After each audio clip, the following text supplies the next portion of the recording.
What's going on, YouTube? Long time no see. I finally got enough stuff kind of acquired to to have a formal video.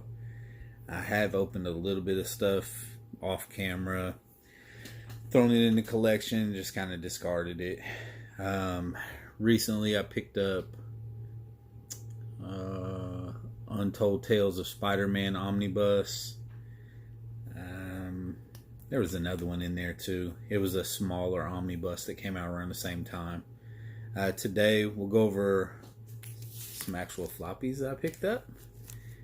Let me put my little kickstand down there. Alright. We'll go over some floppies. I ran across this package. It's from Frankie's. Probably got it like a month and a half ago and literally forgot about it. Just kind of sitting on the shelf in there. Didn't even realize it was here. I remember putting it there, but I thought I had already opened it, but I hadn't. And then I got 3 Omni unboxings. 2 are from... I'll have to look. Might be from Cheap Graphic Novels, or they might be from Discount Comic. It's like DCBS, I think is what it is. It's who I order my pre-orders from now. Let's go ahead and go over the floppies first. I got a buddy that he's not so much into collecting right now. He's going through some stuff, so he was willing to come up off of some pretty nice comics or stuff that I needed for fillers, whatever the case may be. Get rid of this box. That way I can set my stuff up there. Another thing, if you guys aren't reading this, you guys probably should start picking them up. The Other History of the DC Universe. I haven't read the new one. I just picked it up on Wednesday, New Comic Book Day. Issue 3 was probably my favorite. Issue 1 was a little bit boring. Issue 2 was okay. I think that was that Bumblebee, something like that. But issue 3 was awesome, and they're not really holding like significant value. The only thing I don't like about them is the oversized format. But I don't like that on any kind of comics. Not really a big fan of the Last Ronin's format. The story is amazing for the Last Ronin. Other than that, DC's Black Label has been doing a lot of those oversized formats. And the messed up thing, or the thing that I really hate about it, is usually the oversized format stuff has great content. I'm not a DC fan at all. All the slabs that I have on the wall, none of them are DC. I'd say maybe 10% of my collection is DC based. Even in Omni form, like I maybe have 5 DC Omnis. It's just not what I enjoy reading. It's not what I enjoy collecting. It's just, I don't know. It strikes me as kind of, I don't know, boring to a certain degree. There might be some sprinkled in good stories there, but I don't like to have to weed through all the BS to find the good stuff. New Batman's pretty good, but other than that, I think Superman is like super boring. Like, it's a snoozer for me. It's, even if they're great stories and great content, I just find them a chore to read. That's a personal preference. I'm not knocking anybody who's a DC fan. Man, at the end of the day, read what you like, collect what you like. Let's get into the comics. Like I said, some of these are just fillers. Some of them are minor keys. Either way, I got a great price on them, so I decided to pick them up. X-Men issue 120. I actually needed this one. I needed this one and the next book. This one was actually, it's a decent mid-grade copy. Maybe a 6, 6.5, maybe a 7 if I clean and press it. I'm not going to send it in for grading. There's nothing that substantial about it. But I did need it as a filler. Unfortunately, this one is not a high-grade copy. This is a very low-grade copy. You probably can't tell from the screen, but there is all kinds of color-breaking creases through it. I think it's an amazing cover. I just can never find one. Like, anytime I'm in the wild, I can never find one. Uncanny X-Men issue 125.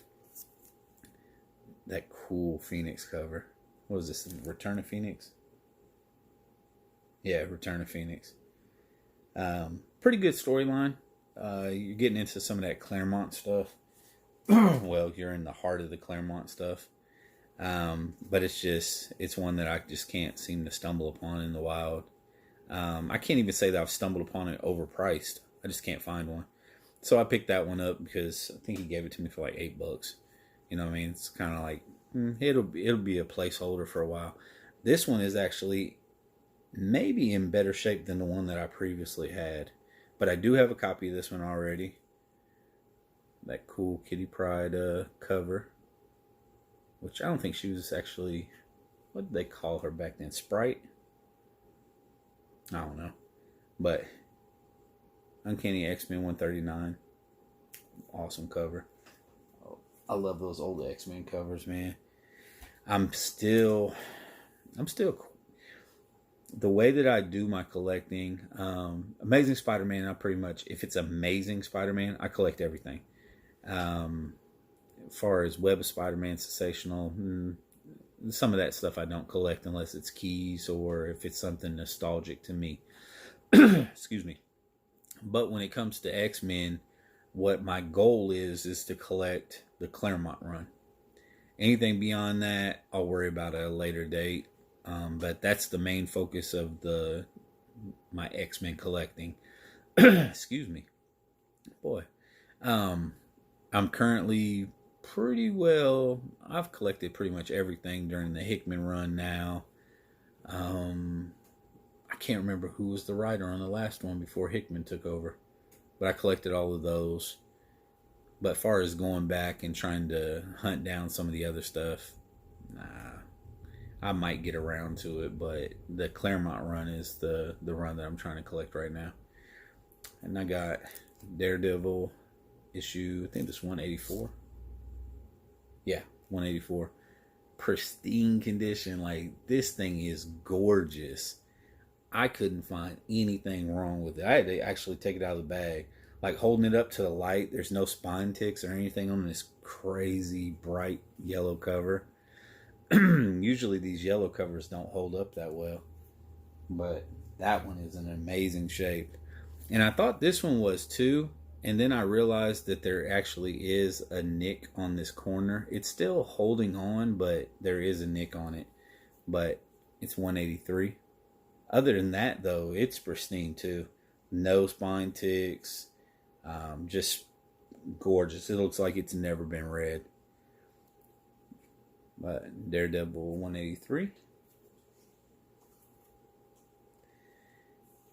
This was the meat and potatoes of the collection. Eternals #2. Honestly, I found one spine tick on, I believe it was this copy. Yeah, it's this copy. There's one spine tick on it, and it's a real light one. Other than that, sharp corners. I can't find any other flaws on it. But this one I couldn't find any flaws on. I went ahead and grabbed the other copy that he had.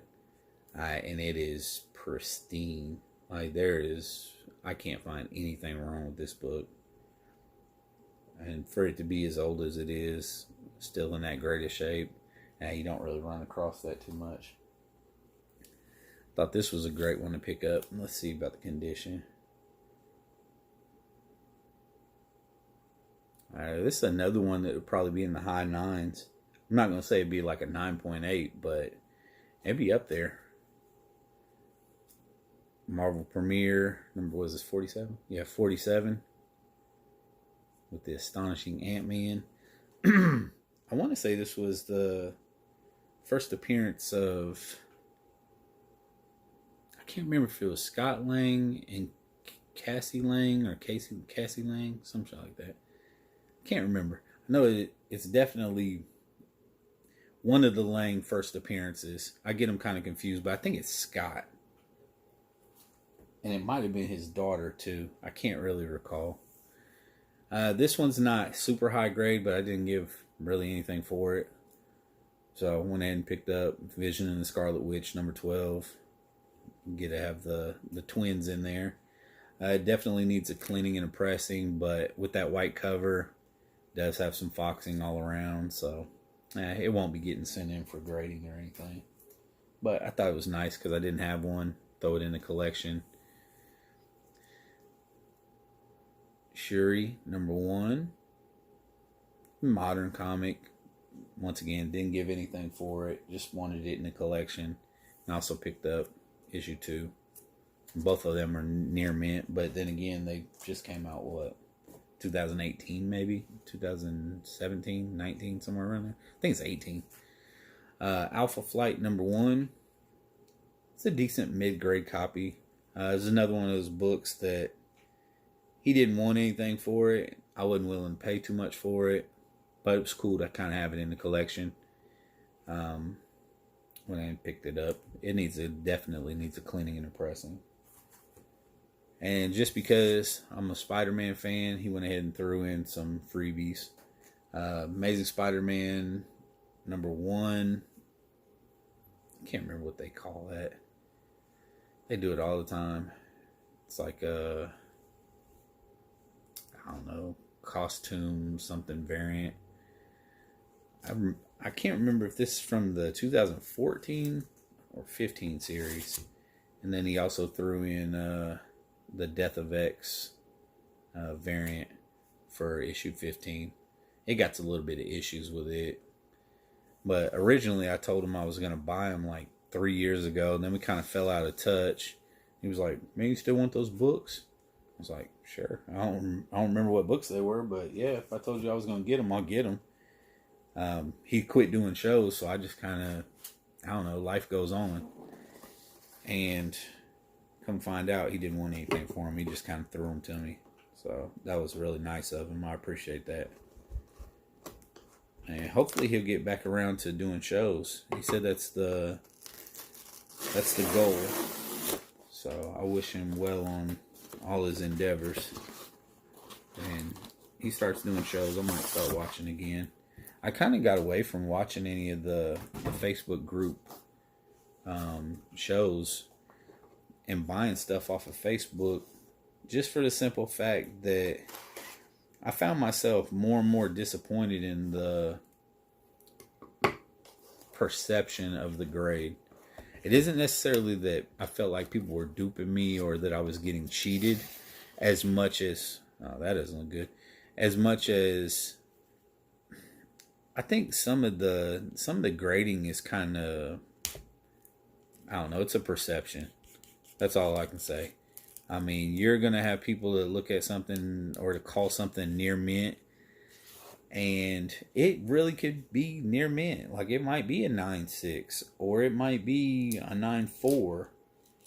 But if I can't put my eyes on it and I can't put my hands on a book like at a comic convention or at a LCS, it's really hard for me to pay premium prices for something if my whole goal in the transaction is to be able to grade it and send it in, or to send it in to be graded.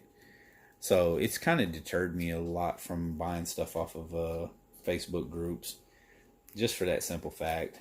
It isn't necessarily that they're doing anything wrong or I don't like doing business with the people that I was buying stuff from. I mean, they're great guys. Obviously, if you've watched my channel for long enough, you know, like, I bought a lot of stuff off Facebook groups. But it just got to be, like, I'm getting a lot of stuff and then I'm not enjoying what I'm getting. Oh, that was pretty cool. Frankie gave me a freebie. Star Wars High Republic Adventures #1. It's a little damaged, but might be able to read it, get around to it. There's so much stuff on my hit list when it comes to actually reading. I'm so far behind. I didn't read any of the King in Black series. I don't even know where I'm at on Venom. All I've been doing lately as far as reading is reading Omnis. Right now I'm on Uncanny X-Force. I'm loving it. It is a really cool take on some dark story matter. I remember this purchase.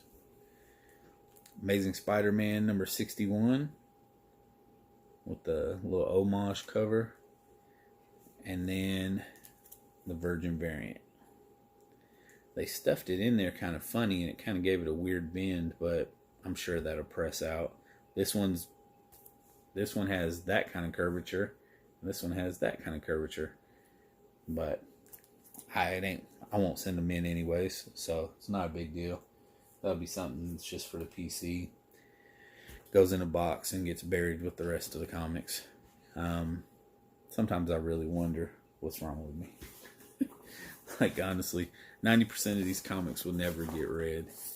More than that, probably, because I like reading in oversized format, and I don't like the chance that I might damage my books. I kind of look at comic collecting like baseball card collecting. You know, you collect it for the nostalgia of when you were a kid. Me personally, I don't intend on reading a good majority of my books. There is a few that I have read. There is a few that I probably will get around to reading, but for the most part I don't. And this did come from Discount Comic Book Services, Fort Wayne, Indiana. I like dealing with them when it comes to my pre-orders. Just so you guys know, this isn't how they ship all the time, but this is how they ship sometimes. Hard foam inserts so your books don't move around. Can't beat that, man. Then there's a backing board that has your receipt on it. Like I said, they don't do it all the time. At least in my experience, they haven't. But a good majority of the time, that's how you get your books. And this one is Volume 1, Omnibus. And I did get the DM variant. I already have 2 and 3. I've been waiting for this to either... I was waiting to find it online for cheap. And then they announced that they were going to do a reprint. And I seen what the DM variant cover was going to look like. I was like, oh yeah, I'll just wait for that. I pre-ordered this, probably last year. Because you got to pre-order so far in advance with Discount Comic Books. But their discount is so substantial. The book costs $62, and the cover price is probably $125. It is. It's $125. So, not quite half off, but right there with it. I don't even see what shipping is. So, I don't know. It was probably purchased with something else. Sometimes I have them shipped monthly because I know I'm not going to get around to reading most of this stuff anytime soon. I'm so backed up when it comes to reading. Usually I save my vacations for my time to read. Sometimes in between there I can get something in. Like right now, like I said, I'm in the middle of Uncanning X-Force. I've been reading that book. I'm probably going on my 2nd week now. So, some books are extremely fast reads. For me, anything that Brian Michael Bendis writes, I can read one of his Omnis in about a day and a half, depending on how thick it is. I know my wife's a teacher, and I was on vacation for her spring break. And I read... What the hell did I read? New Avengers, Secret Invasion. I want to say there was like 1 or 2 more in there that I read. I know I read a total of 5 Omnis, and at least 3 or 4 of them were Brian Michael Bendis books. It's just the easier read. Now, this one was from Cheap Graphic Novels. This is how they pack. Whole bunch of paper stuff in there, but it can't move at all. So, I do buy a lot of stuff off of Cheap Graphics too. I'm just now starting to actually... That's what the other book was that I got in and opened off camera. The Defenders. It was the first package I ever got from them. I was kind of late to the party when it came to collecting omnibuses. So I've kind of been experimenting with buying from different companies to see which one I like the best. I know a lot of people give Cheap Graphics a lot of shit just because they feel like the shipping is expensive. It is compared to in-stock trade. But I know roughly when they go on sale. They send me an email alert. So if I'm already watching my phone waiting for them to release, I can always get my book. I can't say that about some of these other companies. That's why I started pre-ordering a lot of stuff, because I want to make sure I get my books. All new Wolverine. So this one kind of threw me through a loop. I haven't read any of this X-23 storyline, but I loved both the covers. I ended up going with the DM cover, which I do most of the time. But man, that standard cover, that regular cover, it was nice. Like, I really liked it with the blue and yellow costume. This one wasn't as thick as the the Venom Bus, obviously, but it was also $100, and I don't know what I ended up giving for it. Cheap graphics is usually about this. Everybody across the board is roughly about the same discount. It's just who you're willing to shop with, who you have good experiences with. I know some people have had bad customer experiences with different companies, and they choose not to deal with them any longer. Who am I to say anything different? I know dealing with cheap graphic novels, anytime I email them, they can be slow at times. They usually get back with me. Max will usually respond and tell me what they can and can't do for me. I know over the holiday, pick up this eBay purchase. I know over the holiday they had some decent Black Friday sales. So I bought my niece a whole bunch of graphic novels. She's into Doctor Who. All of them might have been Doctor Who, matter of fact. And then New Mutants released. Well, it didn't default to my original mailing address. So my New Mutants got sent to my mom's house. So I had to wait for her to ship it. But I emailed Max and told him what had happened. And they were like, hey, sorry, it's already been processed. Nothing we can do about that one. I mean, they didn't ship it out yet, so I don't know how that's possible. But I didn't get my pennies in a bunch about it. It just kind of was what it was. That's different. They wrapped it in a shopping bag, taped it to the bottom of the box, and put these little baggies around it. Like I said, eBay purchase. I definitely overpaid for this. It's out of print, I believe. But I didn't want to have to wait a couple years probably for them to reprint it. I mean, truth be told, like, if it's something that's been out of print, I'm not going to buy it. Like, I'll just wait because I know it's going to eventually get back to print most of the time. But if it's something that came out relatively lately and there's really no reason for them to reprint it, like this one, I had multiple opportunities to buy. And I told myself I wasn't going to collect the series, so I wasn't going to buy number 2 if I couldn't get number 1. I really like reading my stories through continuity and through the lineage. You know, like, I want to start with volume 1 and work my way through volume 4 or 5 or whatever it is. And this one I just didn't see. I wasn't willing to wait for number 1. That's what it all boils down to. So I missed volume 2. Then they announced volume 3 was going to be printed or reprinted. I'm not sure. I think it's reprinted. And I was like, well, I didn't grab 1 or 2, so I'm not going to get it. I had to change of heart the other day. Ended up buying volume 3.